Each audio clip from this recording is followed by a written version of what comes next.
I'm Teresa Carraggio, and this is Third Paradigm.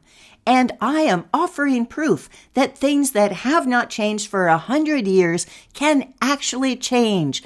The new Windows. This is in relationship to my book, How to Dismantle an Empire, and I'm continuing to read from that. But today I'm going to read from an old version of it, when the title was How to Dismantle an Empire and Fund the Green New Deal.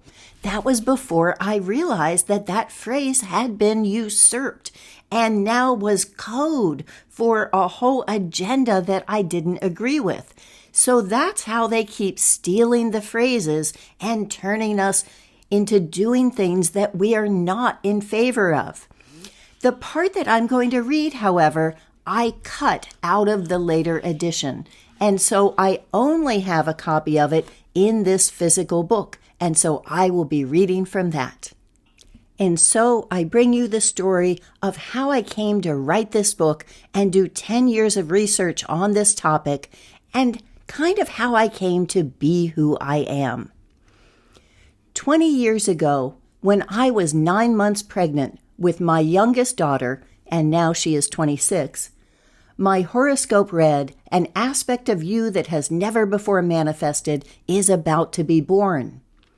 With 2 daughters after my own heart already, I wondered what that could be. I decided to name her Cassandra, as the one who could tell the future, but this time in a way that could be heard. After she was manifested, however, I found that I was the one driven to discover the truth in what would turn out to be a very long journey. A milestone on this journey was picking up Derrick Jensen's book, The Culture of Make-Believe. With excruciating detail, he chronicles the everyday systemic violence that enables the American way of life. I found myself abandoning my shopping cart at Safeway, unable to purchase anything, paralyzed by too much knowledge. I became a pariah on the playground, informing Girl Scouts selling cookies about child slavery on cocoa plantations. I was certainly not telling the future in a way that could be heard. On September 11th, 2001, my sense of alienation intensified. No one I knew saw any relationship between U.S. trade policies and the fall of the U.S. trade centers, never mind the rest of the rabbit hole, one that I have certainly fallen much deeper into since then. In the weeks after, I threw 2 birthday parties where the lack of actual trade, our labor for their labor, was made evident with every goodie bag tchotchke and mermaid princess plate I bought. An invisible third world child watched from the corner, so that when the kids fought over who would get the first piece, I threatened to throw the whole cake in the trash. Some girls laughed, but mine shushed them, knowing that I could do it. I started writing a book I called The Subversive Housewife's Guide to Revolution. One night when Cassandra had a fever, I was finally on the last paragraph of the first chapter. I left the laptop open to nurse her back to sleep, thinking to come back soon. The next morning, I found that the cat had slept on the open keyboard, pressing down the delete key, and somehow managed to hit save. Not getting the message, I took some long, shuddering breaths and began again. A couple of years later, Cassandra was still asleep when the other girls were ready for school.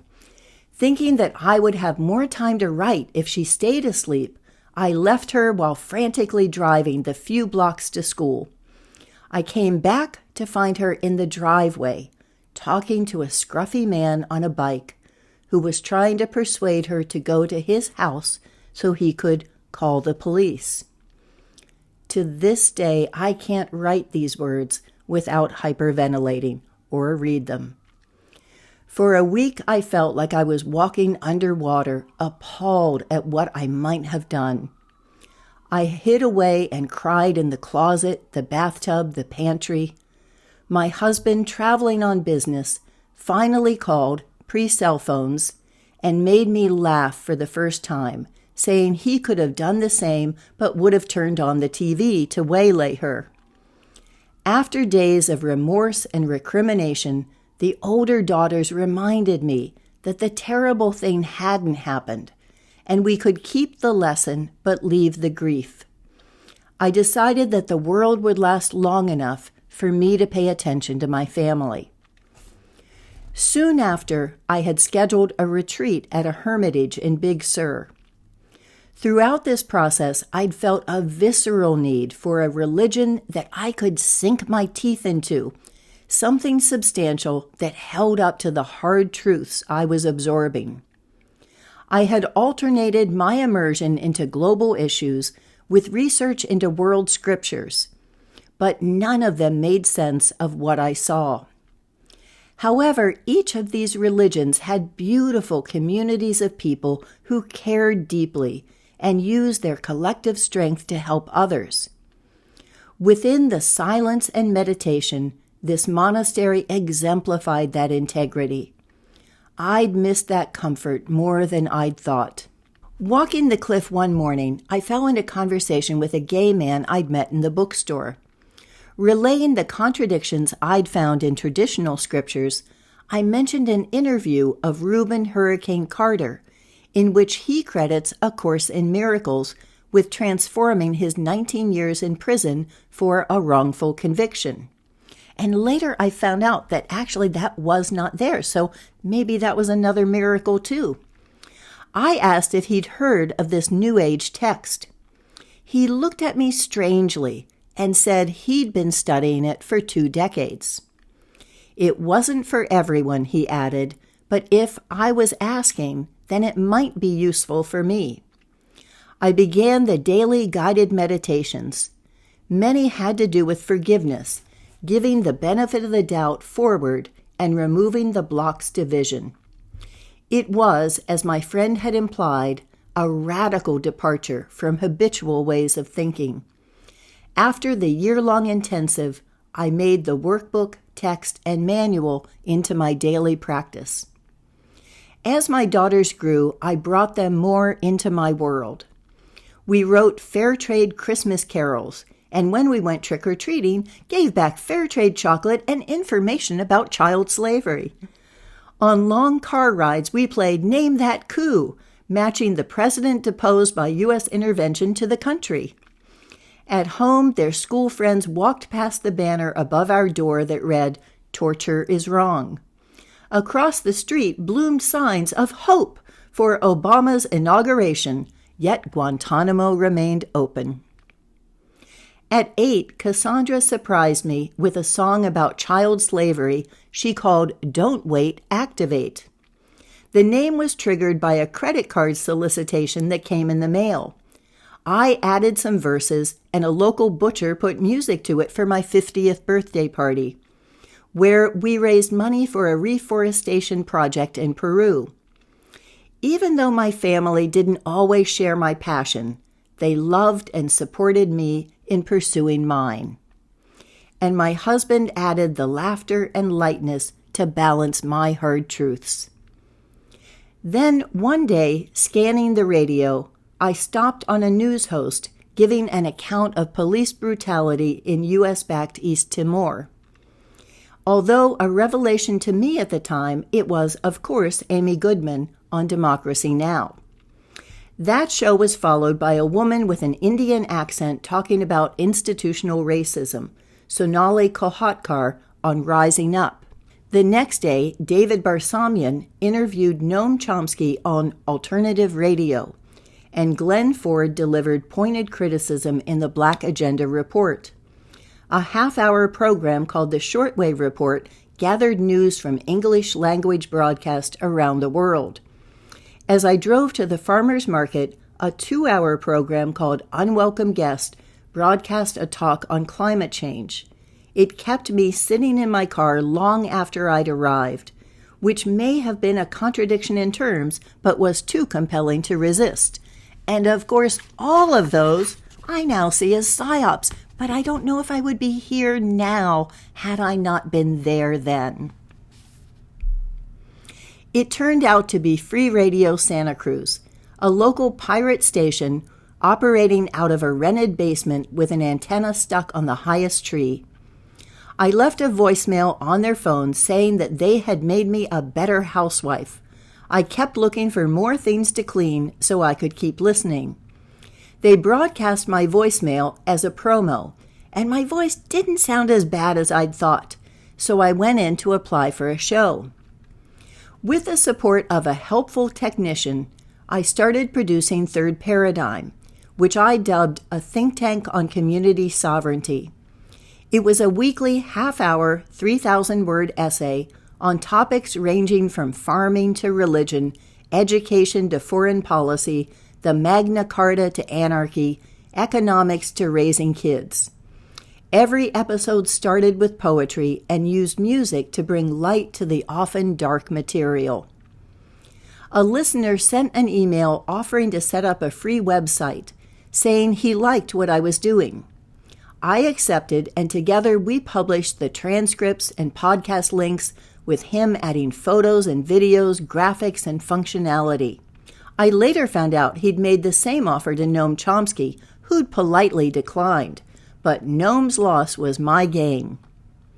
Over the next 2 years, we collaborated on multiple websites, including Food in the Hood, the monthly neighborhood dinners I put on with my daughters for global charities, UniverseCity, the neighborhood classes I taught on economics, sovereignty, and spirituality, and Girl Up, a youth chapter of the United Nations Association that Cassandra started with her friends in middle school, meeting weekly throughout high school. Although my web enabler lived a few blocks away, we never met in person or even talked on the phone, but sometimes exchanged dozens of emails a day working out the details.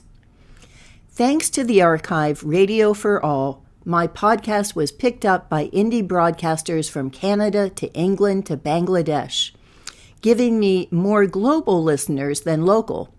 Some wrote me thoughtful and deep-thinking comments that shared and even elaborated my point of view. I finally started asking the question seriously.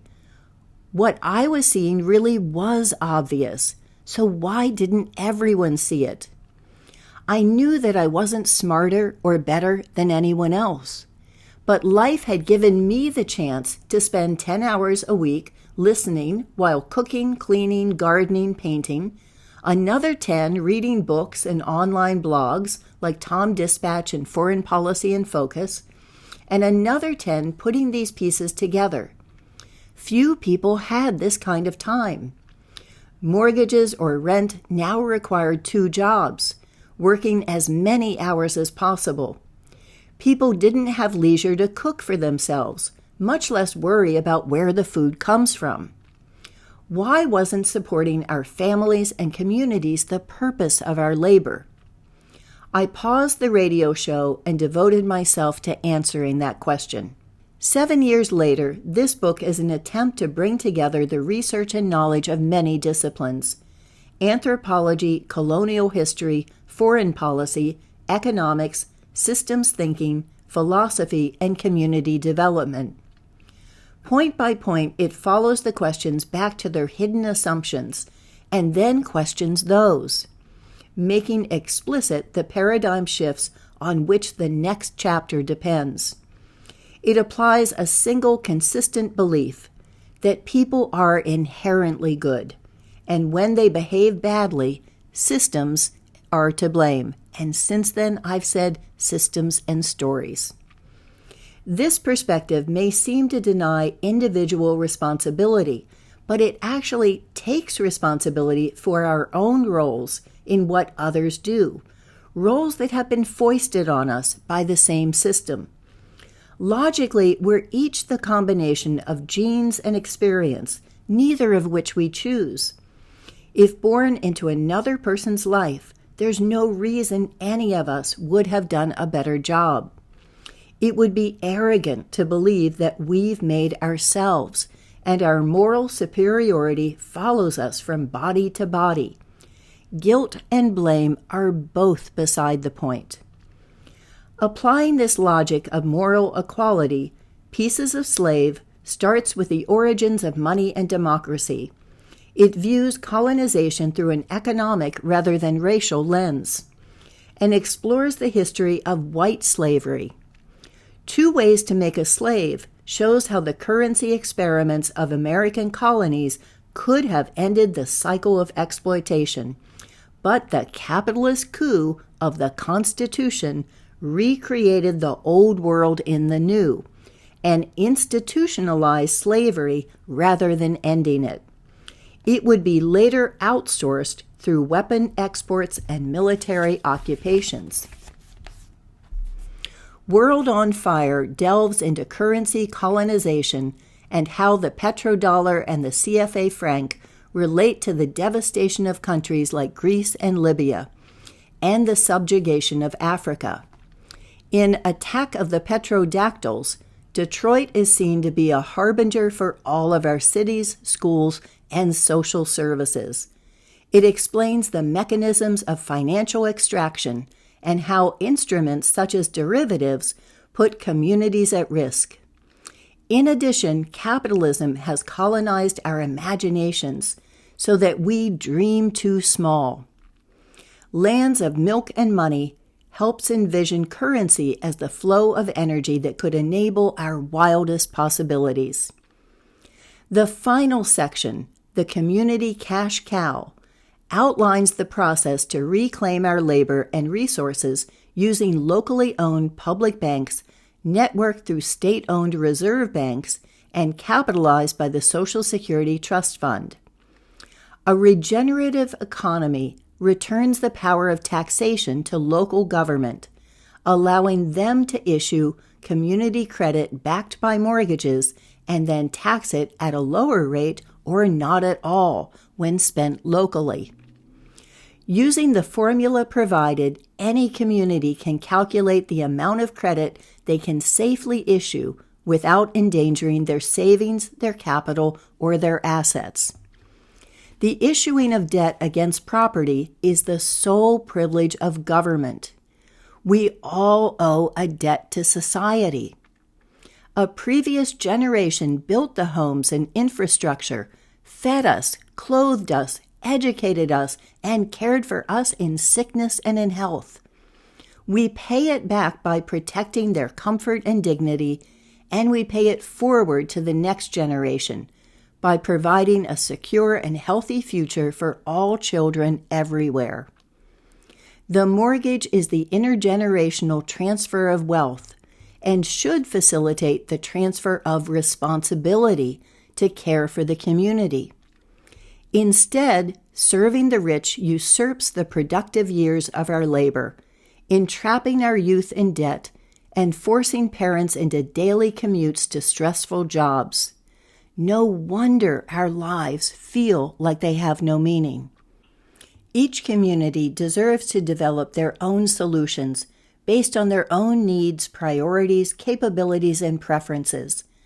The next volume in a 2020 vision is How to Build a Commonwealth, a workbook to gather data particular to your own community, develop your own model, test your prototypes for resiliency and money leakage. It gives a common framework for homegrown solutions within a stable and supportive environment. It provides a platform from which to launch 1,000 experiments in pragmatic visioning, a roadmap of utilitarian utopias, a springboard for realistic dreamers. Now that I'm in my 60s, and now well in my 60s, my daughters are off on their own experiments, and Cassandra is in college studying Arabic and human rights, and now works as a clerk for a law firm that has nothing to do with human rights. My husband and I are modeling the family-friendly divorce, in which our household expands rather than splitting apart. The Greek word for economy, or koinonia, means the management of the household, which is the basis for designing systems that work for everyone, allowing freedom of choice with a fair distribution of chores. This learning scales up or down from multifamily to multinational, from inclusively global to intensively local. It's my hope that this book will give strength to those who believe it's our human nature to care for one another, and that the future can be different than the stereotype, whether in a nation or a marriage. The likely reader of How to Dismantle an Empire already knows that the mainstream media and history books aren't telling the whole story. She's familiar with some of the sources and may be thinking along similar lines. Yet the book will present any reader with new and surprising material and challenge him to think in unfamiliar ways about how we got here and how we can get out. It examines the empire privilege that accepts without question that it's morally possible to consume without producing. It delivers the good news that we can control our own labor and resources, and the bad news that we can't control anyone else's. Yes, we can own our land and capital, but we also have to do our own work. And most of this work, as is true for most of the world, involves food. It's my hope that this book will start different conversations about economics than the current one over who's entitled to the goods and services, those with money or without. The new conversation will acknowledge our dependence on slave labor and say neither. Then we can begin the difficult and exciting process of designing an economy where, community by community, we can take responsibility for ourselves. Back when I wrote those words 7 years ago, I could never have imagined the caliber of people who are reading my book right now and who are taking me seriously. These are people who are creative, funny, well-informed, deeply read, deep thinkers, people who have skills, who are other writers. And this is something I never could have imagined, because when I would tell people about my book, I would see that look in their eye. I just saw it on somebody the other day that is like a condescending pat on the head. But at the rate that things are unraveling, I am 80% certain that my plan, or something like it, is going to happen in our lifetimes, because the other 20% is something none of us want to contemplate. So for more, here is In the Beginning Was the Purpose, which is the prologue that I kept in the book, and then you can see the old windows. And this is the playlist for How to Dismantle an Empire, where I will continue to be reading in parts of the book. Thank you for watching.